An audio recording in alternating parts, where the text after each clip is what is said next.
ती आवडी आणि तिसरी आहे मालती. अशा 3 वनस्पत्या प्रकट झाल्या. गौरीच्या बीजापासून तुलसी उत्पन्न झाली. ऐका सज्जनो, काय बोलतो मी? गौरीनं अर्थात पार्वतीनं दिलेलं जे बीज होतं त्या बीजापासून तुळशी उत्पन्न झाली. म्हणून भोले बाबाला सुद्धा तुळशी अर्पण केल्या जाते. लक्ष्मीच्या बीजापासून मालती उत्पन्न झाली. गौरीच्या बीजापासून आपल्या त्या गौरीचं झालं, अजून कोणाचं झालं? लक्ष्मीचं. आणि तिसरी कोण आहे? सरस्वती. सरस्वतीच्या बीजापासून धात्री उत्पन्न झाली. आता दोघी तर देवाकडे प्रेमानं पाहू लागल्या, तुलसी आणि धात्री, पण मालती कुत्सित नजरेनं पाहायला लागली म्हणून ती निंदित झाली. देवाने धात्रीला आणि तुलसीला घेतलं आणि आपल्या वैकुंठाला निघून गेले. नमः पार्वती पतये हर हर महादेव. त्या दिवसपासून भगवंताला तुलसी अशा प्रकारे प्रिय झालेली आहे. अशी कथा या ठिकाणी सांगितल्या गेली. त्या जालंधराचा उद्धार भोले बाबांनी केला. आता या तुलसी बद्दल अजून एक कथा सांगितल्या जाते. ब्रह्मपुत्र मरीची, मरीचीचा पुत्र कश्यप, कश्यपाचा पुत्र दंभ, दंभाने नारायण मंत्राचा जप करून तप केलं. भगवान प्रसन्न झाले. दंभाने देवाला वरदान मागितलं की मला अजिंक्य अशा प्रकारचा पुत्र द्या. फार पराक्रमी असला पाहिजे तो. आशीर्वाद दिला गेला. भगवंत म्हणायला लागले, एक सुदामा नावाचा गोप आहे, श्रीकृष्णाचा पार्षद होता तो. राधेने त्याला शाप दिल्यामुळे तो दंभ पत्नीच्या पोटी गर्भरूपाने आला आहे. दंभाने त्या पुत्राचं नाव शंखचूड ठेवलं. शंखचूड अशा प्रकारे सर्व विद्या पारंगत होता. पुढे त्यानं जिगीषव्य मुनीच्या आज्ञेवरून तप केलं. तपावर ब्रह्मदेव प्रसन्न झाले. शंखचूडाने वरदान मागितलं, मी देवाकडून हरू नये. आता देव आशीर्वाद तर देतात, पण दुष्टाची शक्ती हे खलस्य सादोर विपरीत मेत ज्ञानाय दानाय च रक्षणाय. चांगल्या माणसाला जर ज्ञान मिळालं तर तो दान करतो, लोकांना चांगलं सांगतो. आणि तेच दुष्ट माणसाला ज्ञान मिळालं तर तो लोकांची जिरव्यामध्ये घालवतो. विद्या विवादाय धनम मदाय शक्ती परेशान परपीडनाय. शक्ती हे दुसऱ्याला त्रास देण्याकरता ते वापरत असतात. यानं वरदान तर मागितलं पण लोकांना त्रास द्यायला लागला. त्यालाही मारायचं होतं. सर्व देवांनी प्रयत्न केला पण असफल ठरले. कारण त्याची पत्नी जी होती तुलसी ती पतिव्रता होती. म्हणून भगवंताने त्या तुलसीचं पातिव्रत्य भंग केलं शंखचूडाच्या रूपामध्ये जाऊन. ज्यावेळेस तिला समजलं ती रागावली. खरं सांगा म्हणे, तुम्ही कोण आहे? विष्णू रूपामध्ये प्रकट आले. अरे म्हणे, कपट्या, किती घात केला तू माझा, माझं पातिव्रत्य भंग केलं. तू पाषाण हृदय आहे. पाषाण हृदय म्हणजे निष्ठुर, एक नंबरचा कपटी पाषाण हृदय आहे. म्हणून मी तुला शाप देते, तू दगड होऊन पडशील. अशा प्रकारे म्हटल्यानंतर तिने आपलं शरीर अशा प्रकारे सोडून दिलं. तिचं ते शरीर गंडकी नदीमध्ये रूपांतरित झालं आणि भगवान विष्णू त्या नदीमध्ये दगड बनून राहिले. म्हणून त्या गंडकी नदीतला जो दगड आहे त्याच्यामध्ये भगवान विष्णूची स्थापना केल्या जात नाही. तसंच पूजन केलं तरी चालते. आणि नर्मदा नदीमध्ये जो दगड आहे त्याच्यामध्ये शिवलिंगाची स्थापना करायचं काम नाही. त्याच्यात साक्षात शिवलिंग आहे. आता आपण इथं गंडकी नदीचं सांगतोय. आणि पुढे ते तुलसी वृक्षामध्ये रूपांतरित झाली. म्हणून तुलसीचा आणि शालिग्रामाचा कधी अशा प्रकारे वियोग केला जात नाही. आणि शंखचूडाची ती पत्नी होती म्हणून शंखापासून सुद्धा तुलसीला वेगळं केल्या जात नाही. शंखाला आणि शालिग्राम भगवंताला तुळशी अशा प्रकारे वाहिल्या गेली पाहिजे, किंवा तुळशीमध्ये ते ठेवले तरी चालतात.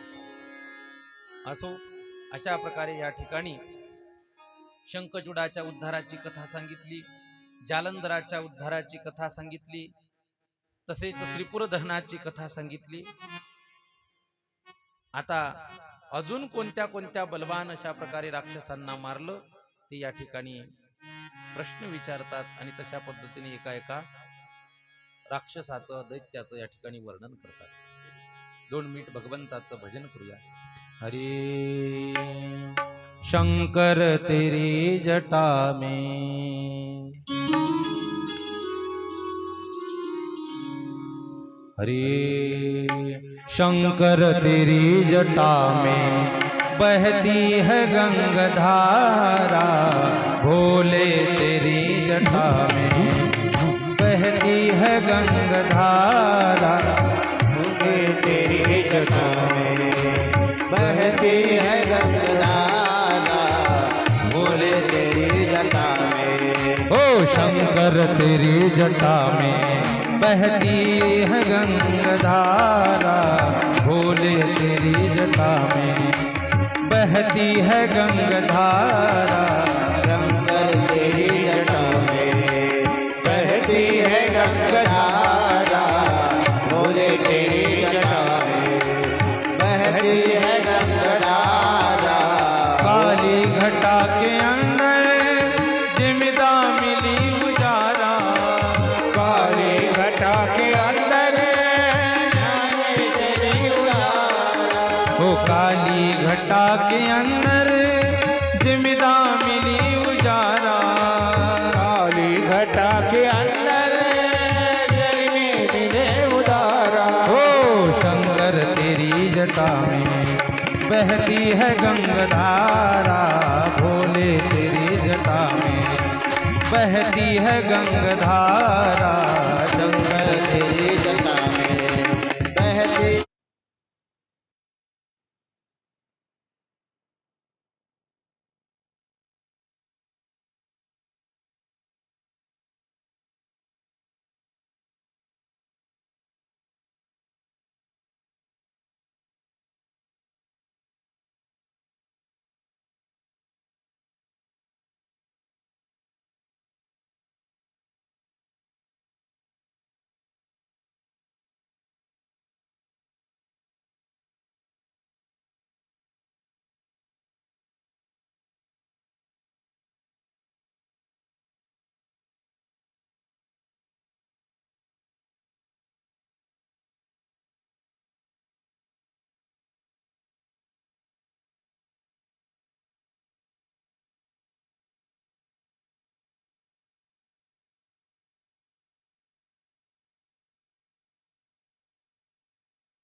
दुख हारी निज भक्त दुख हारी, कैलास में विहारा, शंकर तेरी जटा में बहती है गंगाधारा, भोले तेरी जटा में बहती है गंगाधारा, भोले तेरी जटा में।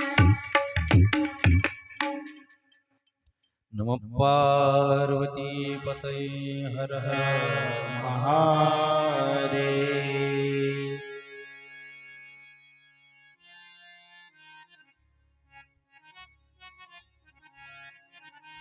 अजून कोणत्या कोणत्या प्रकारच्या लीला केल्यात भगवंतानी, अशा प्रकारे प्रश्न विचारला. तेव्हा सनत कुमार म्हणतात, मी तुम्हाला आता अंधकासुराला शिवजीचं गणाध्यक्षपद कसं मिळालं ते सांगतो. एकदा महादेव पार्वतीसह लोकांच्या कल्याणासाठी काशीला राहायला गेले. कशासाठी? लोकांच्या कल्याणासाठी. जगाचं कल्याण झालं पाहिजे यासाठी त्यांनी आनंदवन नावाचं ठिकाण निर्माण केलं. म्हणून ज्याला खऱ्या सुखाची प्राप्ती पाहिजे, आनंदाची प्राप्ती पाहिजे, त्यानं या काशी नगराला गेलं पाहिजे. आता आज शेवटचा दिवस आहे, अजून एकदा सूचना देतो नाही का, ज्याला काशीला जायचं असेल त्यांनी पुंडलिक महाराज जवळ नोंदणी करून द्या, कारण त्यांची यात्रा आहे मे महिन्यामध्ये, अधिक महिना, अधिकस्य अधिकम फलम, अधिक महिन्यामध्ये पुण्यक्षेत्रांची यात्रा केल्याचा लाभ होतो, गंगेचं स्नान होते, त्यामध्ये काशी यात्रा आहे, अयोध्या आहे, प्रयागराज आहे, चित्रकूट आहे, आणि त्या ठिकाणी काशीमध्ये 3 दिवस शिव महापुराण कथेचं आयोजन सुद्धा केल्या गेलेलं आहे. ज्याला कोणाला काशी यात्रेला यायचं असेल ते महाराजांशी संपर्क साधू शकतात.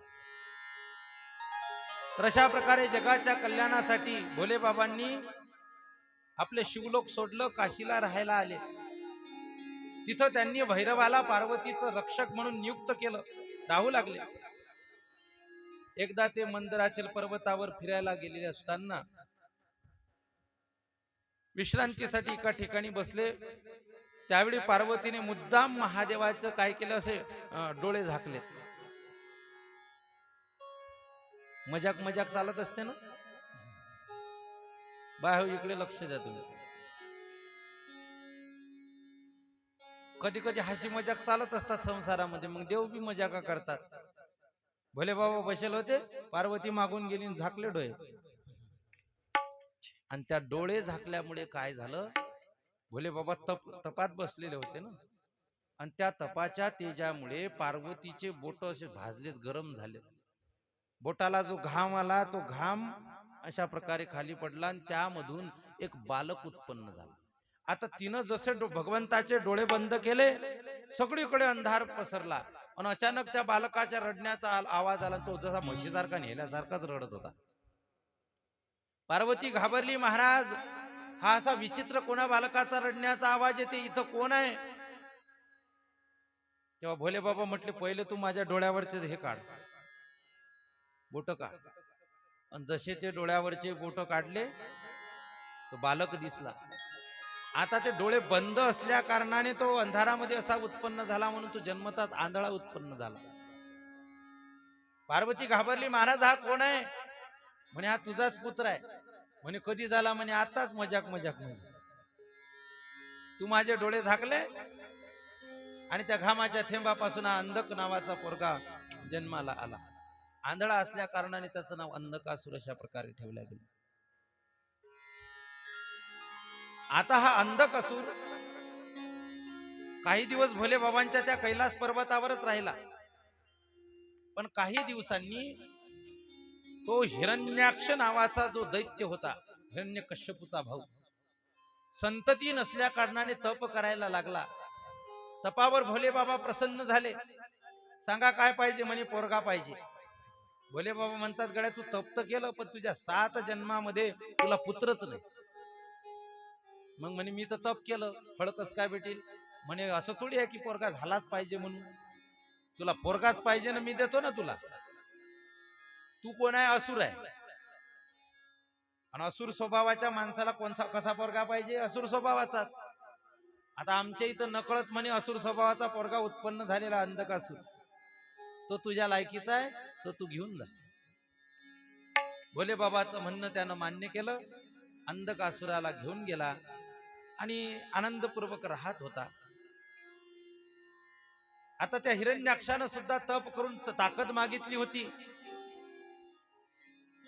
आणि त्या ताकदीचा उपयोग तो लोकांवर अन्याय करत होता, देवी देवतांना त्रास देत होता. म्हणून भगवंतानी वराह अवतार धारण करून त्या हिरण्याक्षाला मारून टाकलं. हिरण्याक्षाला मारून टाकलं. आता हिरण्याक्ष मेला. पुढे कालांतराने हिरण्यकश्यपूलाही भगवंतानी मारून टाकलं. आता वास्तविक पाहता जो बलवान असेल तो राज्य गादीवर बसेल, पण हा होता आंधळा. हा कसा होता? आंधळा. त्याची इच्छा होती की माझ्या बापाला जे गादी भेटलेली होती, संपत्ती भेटलेली होती, ती माझी मला परत मिळावी. माझ्या बापाचं जे आहे ते माझ्या नावावर करून द्यायला पाहिजे. पण हे हिरण्यकश्यपूचे पोरं, तो आंधळा असल्याच्यानं त्याची जमीन द्यायला तयार नव्हते, त्याच्याजवळून हिसकून घेतली. त्याच्या बिचाऱ्याचा नाईलाज झाला, कारण त्याला दिसत नव्हतं. जास्त विरोध केला तर हे आपल्याला मारून टाकतील, म्हणून त्यानं काय केलं, गोड गोड बोलला काही दिवस आणि तपश्चर्या करायला सुरुवात केली. कशासाठी? ताकद सामर्थ्य मिळवून या सर्वांचा नाश करायचा. अशा प्रकारे त्यांनी ठरवलं. त्या अंधकासुराने तप केलं, वरदान मागून घेतलं आणि त्या हिरण्यकश्यपूच्या पोरांना समाप्त करून स्वतः त्या गादीवर जाऊन बसला. पण त्यानं पहिलेच असुर स्वभावाचा, पहिलेच कसा होता, असुर स्वभावाचा होता, आणि आता शक्ती मिळवून पुन्हा गादीवर बसला, उन्मत्त झाला आणि जगाला त्रास द्यायला लागला. आणि जेव्हा जगाला आणि देवी देवतांना त्रास द्यायला लागला, तेव्हा महादेवानी त्याला मारायचं ठरवलं होतं. मारण्याकरता आला, पण घायाळ झाला. त्यावेळेस तो भगवंताला शरण गेला. आणि एकदा का व्यक्ती शरण गेला ना, देव सगळ्याच प्रकारचे दोष नष्ट करून टाकतात, त्याला क्षमा करतात. भोले बाबांनी त्या अंधकासुराला क्षमा केलं आणि त्याला संजीवनी, मृत संजीवनी विद्या अशा प्रकारे च्या माध्यमातून त्याला व्यवस्थित केलं. घायाळ झालेला होता ना, त्याला दुरुस्त केलं आणि त्याला गाणपत्य पदाची प्राप्ती करून दिली. गणाध्यक्ष पद अशा प्रकारे दिलं. नमः पार्वती पतये हर हर महादेव. अशा प्रकारे अंधकासुराला गणाध्यक्ष पदाची प्राप्ती कशी झाली ती कथा सांगितली. आता बाणासुराच्या गाणपत्य पदाची प्राप्ती कशी झाली ते सांगतात. हा बाणासूर प्रल्हादाच्या वंशातला होता, त्याचा नातू होता. याला उषा नावाची मुलगी होती. स्वप्नामध्ये तिला अनिरुद्ध दिसला, भगवान श्रीकृष्णाचा नातू. त्याच्यासोबत विवाह झाला, समागम झाला आणि तो सोडूनही चालला होता. ती झोपीतच म्हणते, नाथ कुठं निघाले, मला सोडून जाऊ नका. तिच्या सोबत ज्या झोपलेल्या मैत्रिणी होत्या त्यांनी चिमटा घेऊन तिला उठवलं. का ग म्हणे, तुझं तर लग्न झालं नाही, कोण्या नाथाबद्दल बोलत आहे तू? लाजली. स्वप्न सांगितलं. म्हणे मला स्वप्नामध्ये एक सुंदर मुलगा दिसला, त्याच्यासोबत माझा विवाह झाला, मी आता त्याच्या बरोबरच विवाह करणार. पण म्हणे तो कुठचा आहे, का आहे, त्याचं नाव काय, काही माहित आहे का? म्हणे काहीच नाही, फक्त स्वप्नात दिसलं. ती चित्रलेखा नावाची एक मायावी राक्षसी तिची मैत्रीण होती.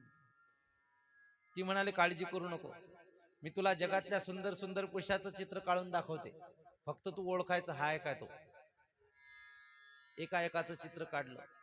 बलराम दादाचं काढलं, म्हणे हाय का? म्हणे नाही. कृष्णाचं काढलं, म्हणे नाही. सांबाचं काढलं, म्हणे नाही. प्रद्युम्नाचं काढलं, म्हणे नाही. आणि जसं अनिरुद्धाचं चित्र काढलं, म्हणे हाच आहे तो. म्हणे हा तर त्या कृष्णाचा नातू आहे, पाहिजे का? म्हणे हो. गेली आकाश मार्गाने उडत पलंगा सहित उचलून आणला. जसे डोळे उघडले, झोपेतून उठला. आपण भलत्याच कोण्यातरी महालामध्ये आहे, एक सुंदर मुलगी पलंगावर बसलेली आहे. विचारलं तू कोण आहे? तिने सगळा परिचय दिला आणि सांगितलं मी तुमच्यावर प्रेम करते, तुम्ही सुद्धा माझ्यावर प्रेम करत असाल तर माझा स्वीकार करा. अनिरुद्धाला ती आवडली, म्हणून त्याच ठिकाणी त्यांचा गंधर्व विवाह झाला. आता गंधर्व विवाहाला मंगलाष्टक म्हणायचं काम नाही, कोण्या कागदावर सही करायचं काम नाही, काहीच नाही. एकामेकाची पसंती झाला गंधर्व विवाह. अशा प्रकारे तो अनिरुद्ध त्या उषेच्या महालामध्ये राहू लागला. एक दिवस ते गच्चीवर चढलेली होती, उभी होती, आणि एक म्हातारा पुरुष रस्त्यानं जात होता. त्यानं तिला पाहिलं आणि लगेच त्या बाणासुराकडे गेला. महाराज, कन्या यहा कुलदूषणम, तुमची कन्या कुलाला कलंक लावणारी आहे. म्हणजे काय झालं? म्हणे ते काही मला माहित नाही, पण तुमची मुलगी आता कन्या राहिलेली नाही. लगेच तलवार घेतली, शिपायांना घेतलं, त्या महालामध्ये गेला. जाऊन पाहतो तर आपल्या मुलीच्या पलंगावर कोणीतरी पुरुष आहे. त्याला झडप घालून पकडलं, दोरानी बांधलं, बंदीखान्यात टाकलं. उषा रडायला लागली, बाबा तो माझा पती आहे, मी त्याच्याशिवाय राहू शकत नाही, हा तुमचा जावई आहे. पण बाप ऐकायला तयार नव्हता, त्याला बंदीखान्यात टाकलं. इकडे नारदांच्या माध्यमातून भगवान श्रीकृष्णाला समजलं की आपल्या नातवाला बाणासुराने बांधून ठेवलंय, म्हणून त्याला सोडवण्याकरता सर्व सेना सुसज्ज झाली. जसं आक्रमण करणार म्हणजे घरून निघणार, तेवढ्यात या बाणासुराच्या नगरीवरचा पांढरा ध्वज, सफेद ध्वज खाली पडला. आता या ध्वजाची काय कहाणी आहे? हा बाणासूर भोले बाबांचा भक्त होता. यानं भोले बाबाकडून हजारो हात मागितले होते, शक्ती मागितली होती. भगवंतानी त्याला शक्ती दिली, हात दिले, पण त्याच्या समोर युद्ध करायला कोणी येतच नव्हतं.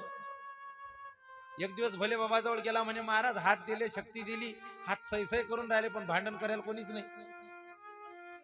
म्हणून माझी अशी इच्छा आहे की तुम्ही माझ्यासोबत युद्ध करा. अरे म्हणे मूर्खा, स्वतःला माझा भक्त समजतो. अरे हे शास्त्र विरुद्ध आहे. पिता पुत्राचं, स्वामी सेवकाचं, गुरु शिष्याचं आणि देव भक्ताचं चुकूनही भांडण होऊ नये. ते शास्त्र विरुद्ध आहे. म्हणे एवढा मस्ती आला काय, एवढे हातपाय सैसै करायला लागले काय? अरे म्हणे या जगातला सगळ्यात वीर पुरुष जो परमात्मा आहे, एक दिवस तुझी सगळी मस्ती जिरवेल, सगळे हात कापून टाकेल आणि वेळ आले तर तुलाही मारून टाकेल. ओ नाही हो देवा, क्षमा करा. मग म्हणे एक काम कर, हा झेंडा घेऊन जा. ज्या दिवशी हा झेंडा खाली पडेल त्या दिवशी तुझ्यावर काहीतरी संकट येणार समजून चालायचं. आज भगवंतानी आक्रमण करायला निघाले, इकडे झेंडा पडला, हा देवाजवळ गेला, प्राण रक्षणाची प्रार्थना केली. म्हणून भोले बाबा हातात त्रिशूळ घेऊन त्याच्या नगरामध्ये आले. कशासाठी? त्याचं रक्षण करण्यासाठी.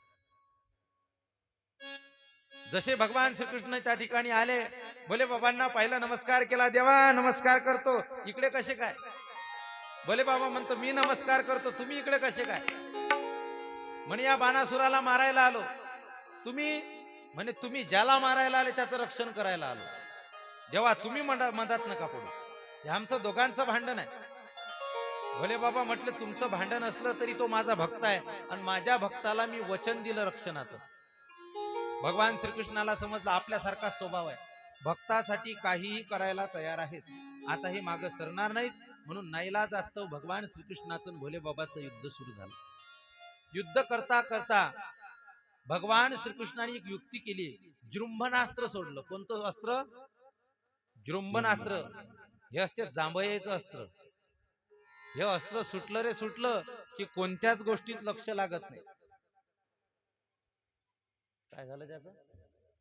बर बर बस बस. जृंभनास्त्र सोडलं, सगळे जांभया द्यायला लागले. मला असं वाटते ते अस्त्र तिकडचं चुकलं आणि इकडे आलं.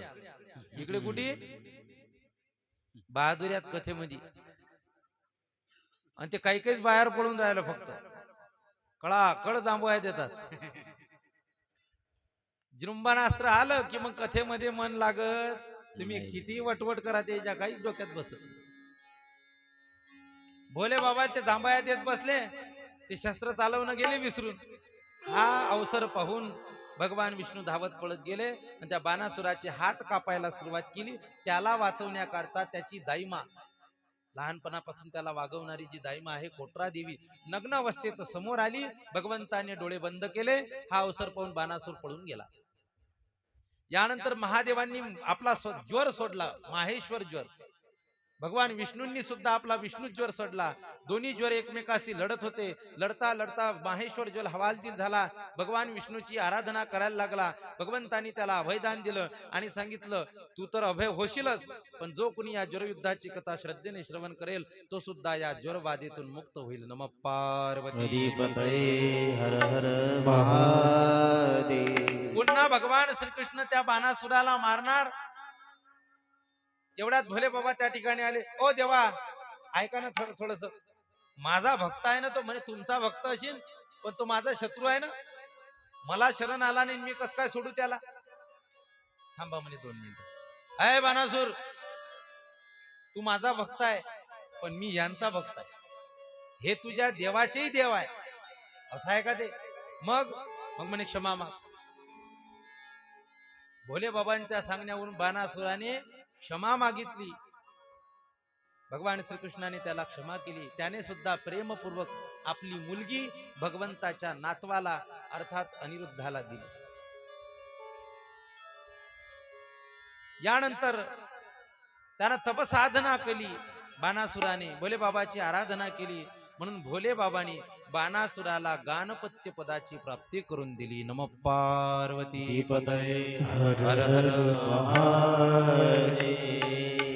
यानंतर सनत कुमार म्हणतात आता मी तुम्हाला गजासुराची कथा सांगतो. गजासुर हा महिषासुराचा पोरगा होता. कोणाचा पोरगा होता? महिषासुराचा. कोण मारलं महिषासुराला? हा, देवीनं मारलं नाही का? दुर्गे दुर्गट भारी तुझविन संसारी अनाथनाथे रंबे करुणा विस्तारी हरी वारी जन्म मरणाचे वारी हरी पडलो आता संकर निवारी जय देवी जय देवी. पुढे जय देवी जय देवी जय महिषासुरमर्दिनी. काय म्हणतात? महिषासुरमर्दिनी म्हणजे त्या महिषासुर नावाच्या दैत्याला जगदंबेनं मारलं. त्या दिवसपासून हा गजासूर फार उन्मत्त झाला, देवांना त्रास द्यायला लागला.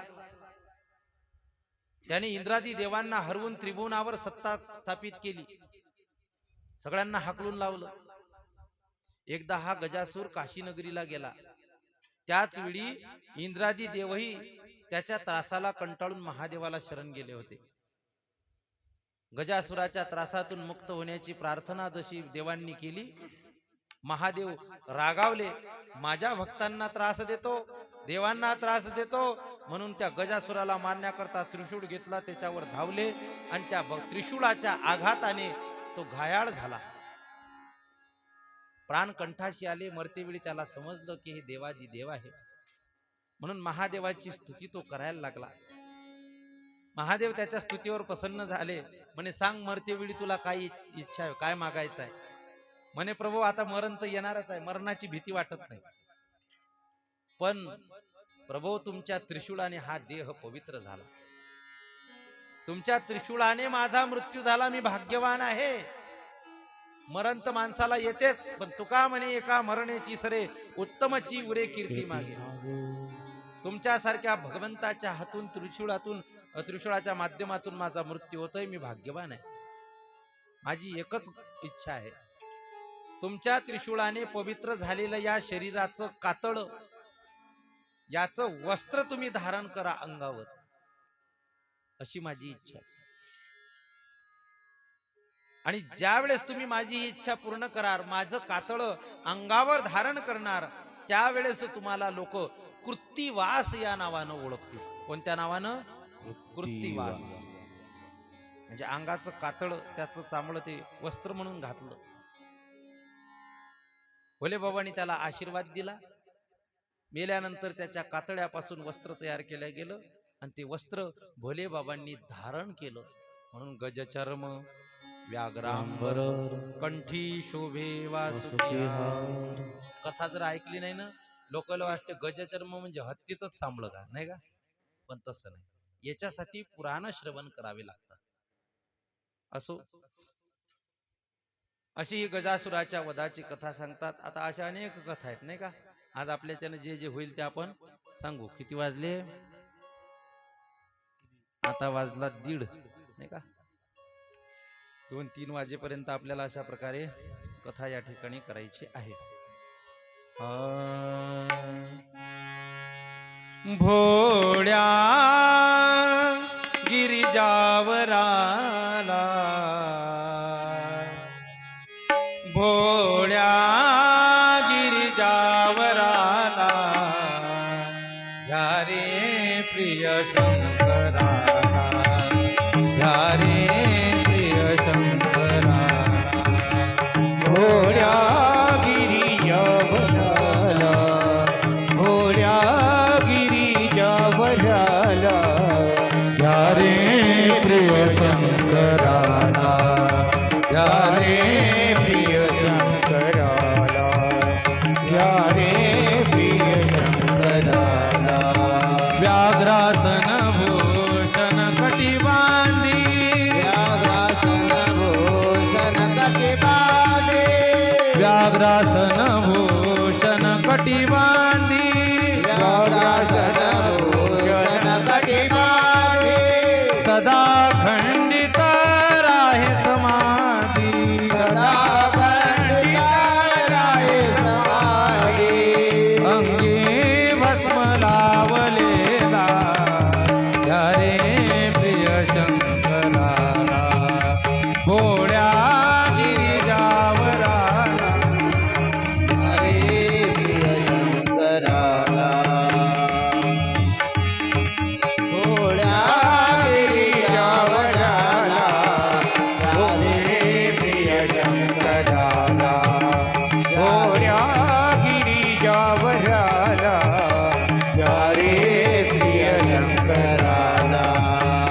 वाजत भम भम डमरू भेरी वाजत डम डम डमरू भेरी वाजती भम भम डमरू भेरी वाजती डम डम डमरू भेरी नाचती भूत पिशाची सारी नाचत भूत पिशाच सारी पाळी चंद्र लावलेला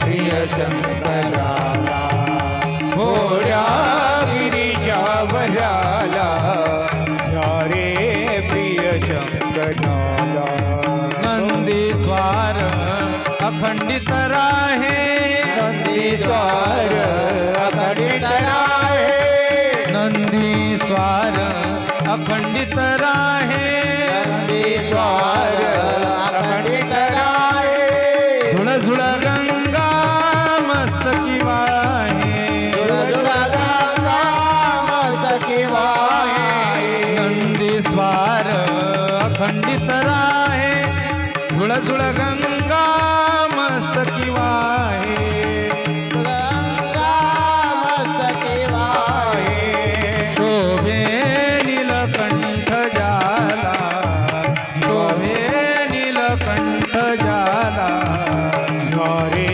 प्रिय शंकराला घोड्या गिरीच्या वराला रे प्रिय शंकराला घोड्या गिरीच्या वराला रे प्रिय शंकराला मस्त सदा ध्यानी रत डोले सदा नीरत डोले वदनी राम राम पद बोले वदनी राम राम पद बोले तुकड्या वंदितो पदाला ह्या रे प्रिय शंकराला घोड्या गिरिजावराला ह्या रे प्रिय शंकराला घोड्या गिरीच्या वराला रे प्रिय शंकराला घोड्या गिरीच्या वराला रे प्रिय शंकराला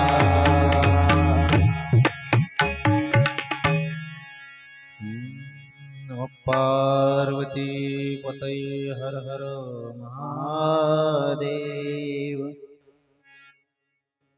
यानंतर दुंदुबी निर्हात दैत्याच्या वधाची कथा सांगितली. हा दुंदुबी निर्हात दैत्य प्रल्हादाचा मामा होता.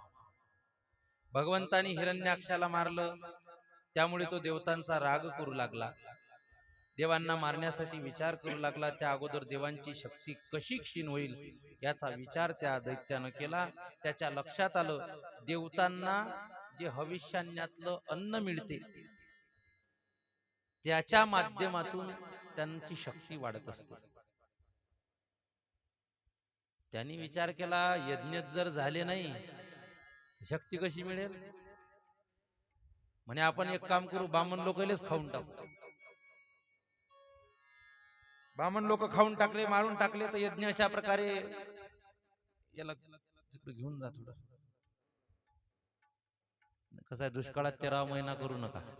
पहिलेच आपला शेवटचा दिवस राहिला. पोरं शांत बसत नाही.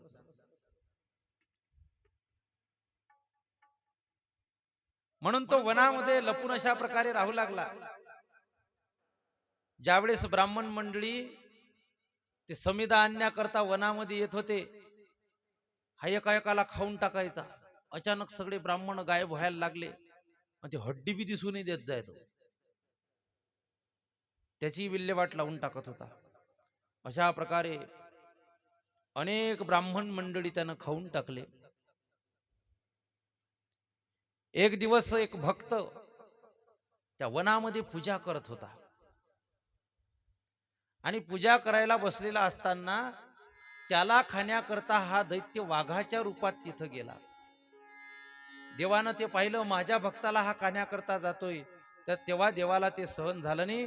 भोले बाबा अशा प्रकारे त्याच्यावर धावले आणि वाघाच्या रूपातल्या त्या दैत्याला भगवंताने मारून टाकलं. नमः पार्वती पतये हर हर. हर महादेव. विदल आणि उत्पल नावाचे दैत्य होते, त्यांनाही भगवंतानी मारून टाकलं. अशा प्रकारे कोण्या कोण्या दैत्यांना भगवंतानी मारलं, अशी ही युद्धाची कथा असल्याच्यानं याला युद्धखंड म्हणतात. या ठिकाणी युद्धखंड समाप्त होतो. आणि दुसरी जी संहिता आहे रुद्र संहिता, तीही समाप्त होते. आता तिसरी संहिता शतरुद्र संहिता याला सुरुवात होते. यामध्ये भगवंताच्या अवतारांचं कथन केलेलं आहे. कुठं कुठं कोण्या कोण्या रूपानं भगवान अशा प्रकारे अवतीर्ण झालेले आहेत. या ठिकाणी शतरुद्र संहितेला सुरुवात करत असताना भोले बाबांना वंदन करू आणि शेवेला या शतरुद्र संहितेला सुरुवात करू. वंदे महानंद मनंतलीलम महेश्वरम सर्व विभुम महांतम गौरी प्रियम कार्तिक विघ्नराज समुद्भवम शंकरमादिदेवम. नमः पार्वती पतये हर हर महादेव. शिवजींना नमस्कार करून या ठिकाणी या शतरुद्र संहितेला सुरुवात करतात. सूतजी म्हणतात, पूर्वी एक तुमच्यासारखाच प्रश्न सनत कुमारांनी नंदीला विचारला. म्हणजे आता जे आहे ते नंदीच्या आणि सनत कुमाराच्या संवादातून अवताराच्या कथा.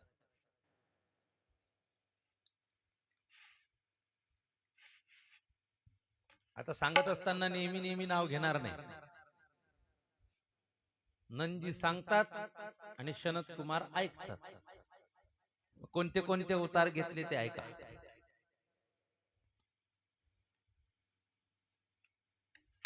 पूर्वी नंदीश्वर महाराज शिवजींचं स्मरण करत होते आणि स्मरण करत असताना सनकादिक महाराज त्यांना या ठिकाणी भगवंताच्या चरित्राचं वर्णन सांगतायत. प्रत्येक कल्पामध्ये भगवंताचा वेगवेगळा अशा प्रकारे अवतार होत असतो. युग वेगवेगळी आहे, कल्प वेगवेगळी आहे, वर्ष वेगवेगळी आहेत आणि दिवसही वेगवेगळा. आजचा दिवस पुन्हा येणार नाही. आता हे कालगणना जर आपण पाहायला गेलो तर आपल्या ते डोक्यात बसणार नाही. फक्त शब्द लक्षात ठेवायचे की अमक्या कल्पामध्ये भगवंतानी अमक्या अमक्या प्रकारचा अवतार घेतला. एका अवतारामध्ये एका कल्पामध्ये भगवंतानी सद्योजात नावाचा अवतार घेतला. हा श्वेत लोहित नावाचा 19वा कल्प होता. कितवा? 19वा. भगवंतानं त्यावेळेस सद्योजात नावाचं पहिलं रूप घेतलं. हे बालकाप्रमाणे आहे. नुकतंच जन्मलेलं बाळ जसं निर्विकार असते, त्याच्या मनामध्ये कसलेही प्रकारचे विकार नसतात, असं ते सद्योजात रूप. त्या कल्पात ब्रह्मदेव एकदा परब्रह्माचं ध्यान करत होते. तेव्हा श्वेत लोहित वर्णाचा एक कुमार उत्पन्न झाला. तो सद्योजात कुमार साक्षात महादेव आहेत हे कळताच ब्रह्मदेवाने आनंदित होऊन त्यांना नमस्कार केला. यानंतर ब्रह्मदेवाने सद्योजात प्रभूचं चिंतन केलं. पुन्हा 4 रूपाने भगवान अवतीर्ण झाले, म्हणजे त्यांच्या शिष्याच्या रूपानं. सुनंदन, नंदन, विश्वनंदन आणि उपनंदन या 4 शिष्याच्या रूपानं, म्हणजे सद्योजात झाले ऋषी आणि हे 4 रूप झाले त्यांचे शिष्य. आणि अशा प्रकारे त्यांनी ज्ञानाचा प्रचार प्रसार केला. त्यानंतर रक्त नावाचा 20वा कल्प झाला. त्या कल्पात ब्रह्मदेवाने पुत्र प्राप्तीसाठी ध्यान केलं. तेव्हा भगवान वामदेव रूपानं अवतीर्ण झाले. पीतवासा नावाच्या 21व्या कल्पात भगवान तत्पुरुष नावानं प्रगट झाले. म्हणजे सद्योजात, वामदेव, अघोर, तत्पुरुष आणि ईशान या 5 रूपामध्ये 5 कल्पामध्ये भगवंतानी अवतार घेतला. नमः पार्वती पतये हर हर महादेव. आता भगवंताच्या 8 मूर्त्या सांगतात. अष्टमूर्ती महादेव. मग कोणते कोणते आहे भगवंताची 8 रूप? म्हटले पहिलं जलात्मक भवरूप आहे, दुसरं रूप आहे उग्र रूप, तिसरं भीम, चौथं पशुपती, पाचवं ईशान, सहावं महादेव, सातवं आत्मा, आणि एक अशा प्रकारे अष्टमूर्ती भगवंताची सांगितलेली आहे. यानंतर अर्धनारी नर रूपानं भगवान प्रगट झाले. कारण भगवंताला, ब्रह्मदेवाला कोणत्या मैथुन सृष्टीला प्रारंभ करायचा होता. जगामध्ये स्त्री नावाची गोष्टच अजून उत्पन्न केली नाही, मैथुन सृष्टी प्रारंभ कशी होणार? म्हणून ब्रह्मदेवाने त्या अर्धनारी नटेश्वर भगवंताचं ध्यान केलं आणि संकल्पना केली की स्त्री आणि पुरुष रूपाने अवतीर्ण झाले पाहिजे. तेव्हा त्याच भगवंताने मनु आणि शतरूपेने अवतार घेतला. नमः पार्वती पतये हर हर हर. हर महादेव. आता वाराह कल्पामध्ये होणारे शिवजींचे 9 अवतार सांगितलेले आहेत. 28 युग आहेत. किती युग आहेत? 28 युग. आता 9 अवतार म्हटल्यापेक्षा आपण पूर्ण 28चे 28 पाहू. कोणत्या कल्पातले? या चालू असलेल्या कल्पातलं. बरं, हा श्वेत वाराह कल्प आहे. कोणता कल्प आहे? श्वेत वाराह कल्प. या श्वेत वाराह कल्पातलं 28वा कलियुग आता चालू आहे. मग आता प्रत्येक कलियुगात महादेवाचा अवतार. मग किती अवतार सांगा लागतील आपल्याला? 28. महादेव अवतार घेतात कलियुगात आणि विष्णू अवतार घेतात द्वापार युगात. ऋषीच्या रूपातले अवतार सांगतात बरं का हे. म्हणजे द्वापार युगात व्यास रूपानं विष्णू उत्पन्न होतात. मग कोण्या व्यास रूपानं ते उत्पन्न झाले आणि महादेव कोण्या ऋषी रूपानं कलियुगात उत्पन्न झाले हे सांगतात.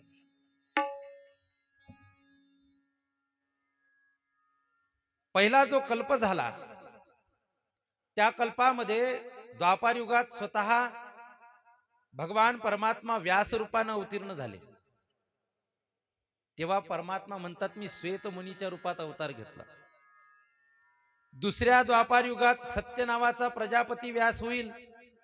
तेव्हा कलियुगामध्ये भगवान सुतार नावाचा अवतार घेतील, असं त्यावेळेस ते सांगितलं होतं. तिसऱ्या द्वापार युगात भार्गव नावाचे व्यास होतील.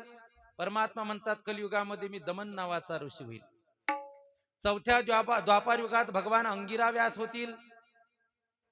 त्यावेळेस मी सुहोत्र नावानं कलियुगात अवतार घेईल.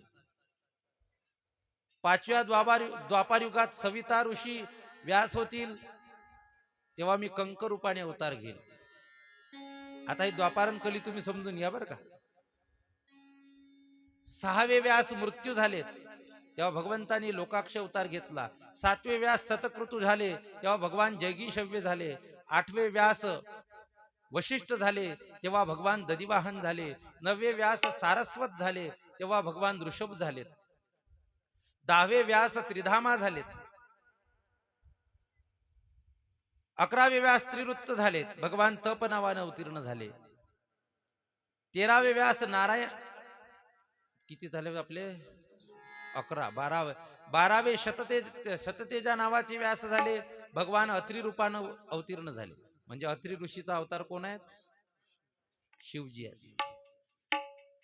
13व्या द्वापार युगात नारायण हे नारायण ऋषीच्या रूपानं व्यास झाले, तेव्हा बली रूपानं भगवान अशा प्रकारे ऋषी अवतार त्यांनी घेतला. 14वे व्यास रक्ष झाले, तेव्हा भगवान गौतम झाले. 15वे व्यास त्रयारुणी, तेव्हा भगवंतांनी वेदशरा ऋषीचा अवतार घेतला. 16वे व्यास देव, तेव्हा भगवान गोकर्ण रूपानं अवतीर्ण झाले. 17वे व्यास देवकृत्यंजय, भगवान गृहावासी नावानं अवतीर्ण झाले. 19वे व्यास भरद्वाज, तेव्हा भगवान जटामाली रूपानं अवतीर्ण झाले. 20वे व्यास गौतम, भगवान अट्टहास रूपानं अवतीर्ण झाले. 21 व्यास वाचश्रवा भगवान दारुक रूपानं अवतीर्ण झाले. 22 व्यास सुषमायन भगवान लांगली भीम रूपानं अवतीर्ण झाले. 23 व्यास तृणबिंदू भगवान शुली नावाने अवतीर्ण झाले. 24 व्यास यक्ष भगवान मुंडीश्वर नावानं अवतीर्ण झाले. 26 व्यास पराशर तेव्हा सहिष्णू नावानं भगवान अवतीर्ण झाले. 27 व्यास जातुकर्ण्य भगवान सोम शर्मा नावानं अवतीर्ण झाले. आणि 28 व्यास श्रीहरी परमात्मा त्यावेळेस भगवान भोले बाबा लंकुली नावानं अवतीर्ण झाले. नमः पार्वती पतये हर हर महादेव. अशा प्रकारे 28 जे ऋषीचे कलियुगामध्ये त्यांनी अवतार घेतले त्याचं वर्णन या ठिकाणी केलं गेलं. यानंतर सनत कुमार नंदीला म्हणतात, का हो नंदी महाराज, तुम्ही सुद्धा महादेवाचेच अवतार आहात, मग तुमचा जन्म कसा झाला, काय झाला ते सांगा आम्हाला. नंदीश्वर म्हणतात, शिलाद नावाचा एक धर्मात्मा मुनी होता. एके दिवशी त्याच्या पितरांनी त्याला सांगितलं, तुला जर आमचा उद्धार व्हावा असं वाटत असेल तर पुत्र प्राप्तीसाठी प्रयत्न कर. म्हणून तो पुत्र प्राप्तीसाठी तप करायला गेला. शिवलोकामध्ये जाऊन तप केलं. त्या तपावर इंद्र प्रसन्न झाला. त्याने इंद्राला अयोनिज आणि अमर असा पुत्र मागितला. त्यावेळेस इंद्र म्हणायला लागला, अरे अमर मी सुद्धा नाही, तुला अमर पुत्र कसा काय देऊ, आणि मी तुझी इच्छा पूर्ण करू शकत नाही. एक काम कर, या जगतामध्ये अजरामर फक्त भोले बाबा आहेत, त्या भोले बाबांना तू अशा प्रकारे वरदान माग. तो गेला, भोले बाबाची आराधना केली. भोले बाबा म्हटले, गड्या माझ्याशिवाय कोणी अमर नाही, दुसरा कोणी तुझ्या घरी जन्माला आला तो मरेल म्हणजे मरेलच, म्हणून एक काम करतो, मीच तुझ्या घरी पुत्र रूपाने अवतीर्ण होतो. नमः पार्वती पतये. असा भोले बाबांनी आशीर्वाद दिला. एक दिवस ते शिलाद मुनी यज्ञकुंड तयार करत होते, आणि यज्ञकुंड करत असताना अचानक त्या यज्ञकुंडातून शरीरधारी अशा प्रकारे तो पुत्र उत्पन्न झाला. अशा प्रकारे शिलादांच्या शरीरातून अशा प्रकारे प्रकट झालेला हे रूप पाहून शिलाद मुनी आनंदित झाले. त्या मुलाला पाहता बरोबर यांना आनंद झाला, म्हणून त्याचं नाव नंदी. नंदी शब्दाचा अर्थ काय? बैल नाही होत नंदी शब्दाचा अर्थ आनंदी. हा उपसर्ग काढून टाका त्याचा. नंदी, नंद. एखाद्या वेळेस लोक म्हणतात सुखानं नांदणं चालू आहे, नाही का, म्हणजे आनंदात राहणं. तर नंद या शब्दाचा अर्थ आनंदी राहणं, सुखी राहणं अशा प्रकारे होतो.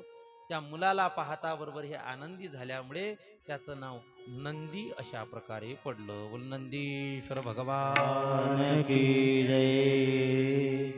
अशा प्रकारे तो पोरगा उत्पन्न झाला. यानंतर त्याला कोणीतरी म्हटलं असेल शिलादाला की तुमचा पोरगा थोड्याच दिवसात मरण पावणार आहे. आणि हे नंदी महाराजांना माहीत पडल्यानंतर नंदी महाराज तप करायला गेले, आणि त्या तपाच्या माध्यमातून भोले बाबाकडून चिरंजीवी होण्याचा आशीर्वाद प्राप्त करून घेतला. भोले बाबांनी त्याच्या आपल्या चरणाचं उदक त्याच्या अंगावर शिंपडलं. त्याला नंदी, कोणता नंदी बनवला? मग तो दुसरा नंदी बनवला, आपलं वाहन बनवलं, आणि सांगितलं आता तू चिरंजीव झालास आणि माझा नित्य तू सेवक बनून या कैलास पर्वतावर राहा. त्याला गणेश्वर पदावर नियुक्त करून कैलास रसावर राहण्याची संमती दिलेली आहे. नमः पार्वती पतये हर हर महादेव. तर अशा प्रकारे त्याला नंदी बनवून, म्हणजेच बैलाचं रूप देऊन आपला नित्य सेवक बनवून भोले बाबांनी त्या ठिकाणी त्याला ठेवलं. अशी नंदीश्वराच्या अवताराची कथा सांगतात. आता कालभैरव अवतार सांगतात. काशीमध्ये जे कालभैरवाचं मंदिर आहे ना, त्या भैरव अवताराविषयी सांगतात. भैरव हा साक्षात महादेवाचं स्वरूप आहे. भैरवामध्ये महादेवामध्ये कधीही भेद करायचा नाही. पण काशीला गेल्यानंतर पहिले दर्शन कोणाचं करायचं? भैरवाचं करायचं. कारण भैरव हा त्या नगरीचा रक्षक आहे. भैरवाचं जर रक्षण केलं, भैरवाचं जर दर्शन केलं नाही ना, विश्वनाथाचं दर्शन केल्याचं पुण्य मिळत नाही. एवढंच आहे, तिथं गेल्यावर थोडस भयान वाटते बरं, जीव घाबरते माणसाचा. कारण त्या ठिकाणी महाराज ते भूताप्रेतावाले नेच्यावाले लोक जास्त येत असतात. तिथं गेलं की ते काळे धागे हातात बांधायचे आपल्या सोपं पैसे कसे असतात तसे धागेन बिगेन ते पाहिलं. मी गेलो होतो बराच घाबरलोच होते ते पाहिल्यानंतर. लय 2013तली गोष्ट आहे. कुंभ होता प्रयागराजचा. त्या 2.5 महिने त्या कुंभामध्ये आम्ही ऋषिकेशला शिकायला असताना आमच्या स्वामी महाराजांसोबत गेलो होतो. मधातल्या सुरुवातीच्या दिवसला आम्ही तिकडून जाऊन आलो होतो. आता खूप डेव्हलप झालं असेल नाही का. आणि आता महाराज सोबत जायचंच आहे. किती तारखेला? 22 मे. 22 मे ला काशी यात्रा आहे. पुन्हा पुन्हा सांगतो नाही का, आठवण राहत नसेल तर. ज्याला यायचं असेल त्यांनी महाराजांजवळ नोंदणी करून द्या नाव. चला, कालभैरव अवताराबद्दल आपण सांगतो. काशीमध्ये कालभैरव भगवंताचं भलं मोठं महत्व आहे. आणि हा कालभैरव अवतार नेमका कशासाठी झाला, काय झाला, त्याचं वर्णन या ठिकाणी सांगतात. एक दिवशी सूर्यदेव सुमेरू पर्वतावर निवांत बसलेले होते. ब्रह्मदेवाकडे, निवांत बसलेल्या ब्रह्मदेवाकडे अशा प्रकारे ते गेलेले आहे. आणि ब्रह्मदेवाला विचारलं, सर्वश्रेष्ठ अविनाशी तत्व काय? कोण कोणाला विचारतोय? कोण गाणं कोण म्हणून राहिलं? हा, गुळपट्टी. बर, हॅलो गुळपट्टीवाले, तुमच्या गाण्याचा आवाज इकडे येतोय.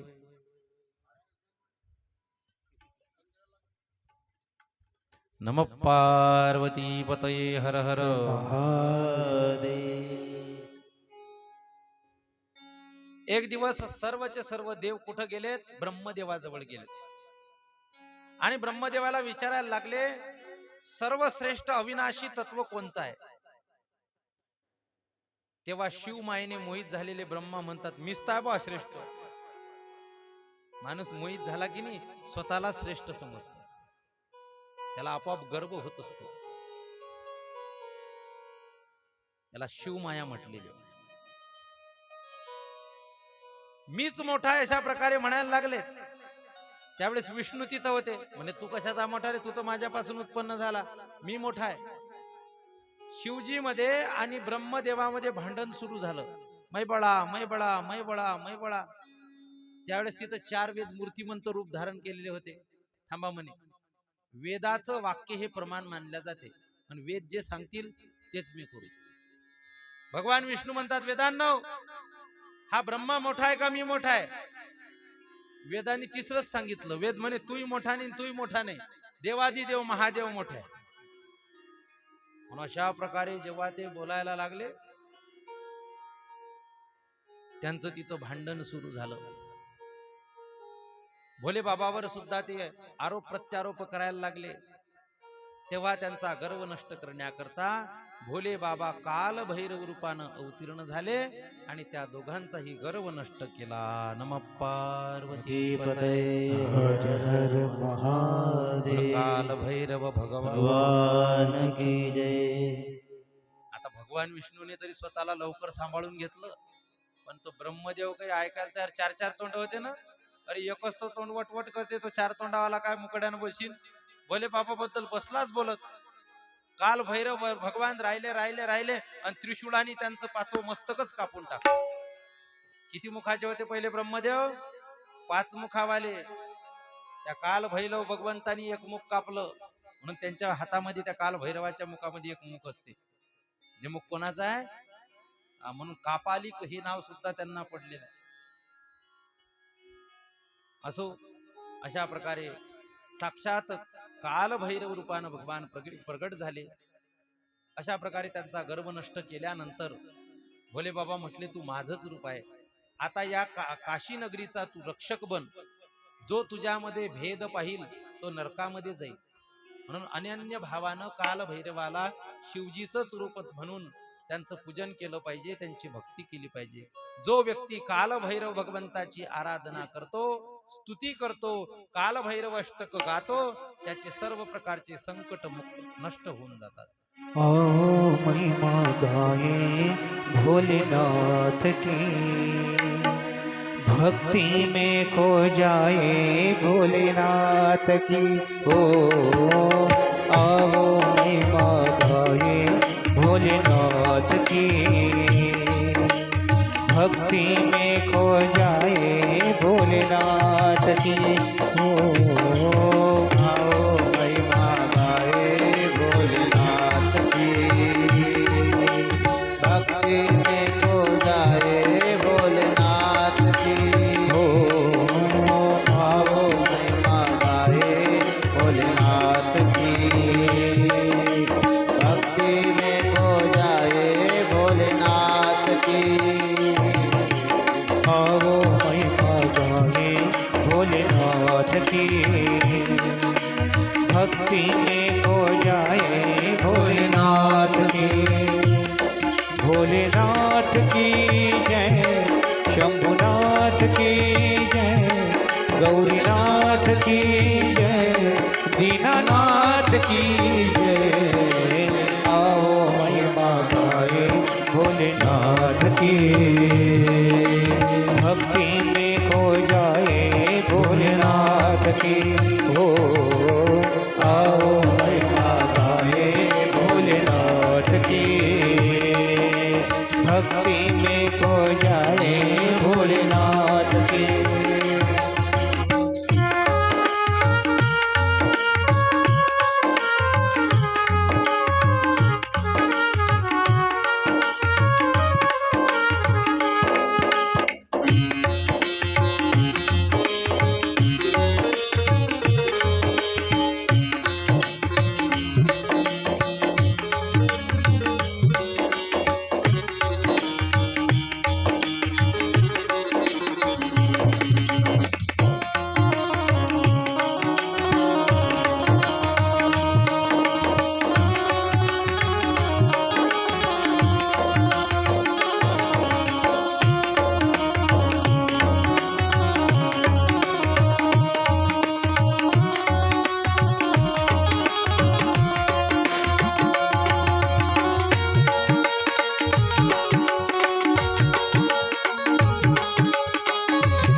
पुंडलिक वरदा हरी विठ्ठल श्री ज्ञानदेव तुकाराम पंढरीनाथ भगवान की जय नमो पार्वती पतये हर हर महादेव कोणी इकडे तिकडे जाणार नाही. आज जास्त विश्राम नाही, नाही का? दररोज 10-15 मिनिट होत असेल तर आज फक्त 7-8 मिनिट. चला, इथंच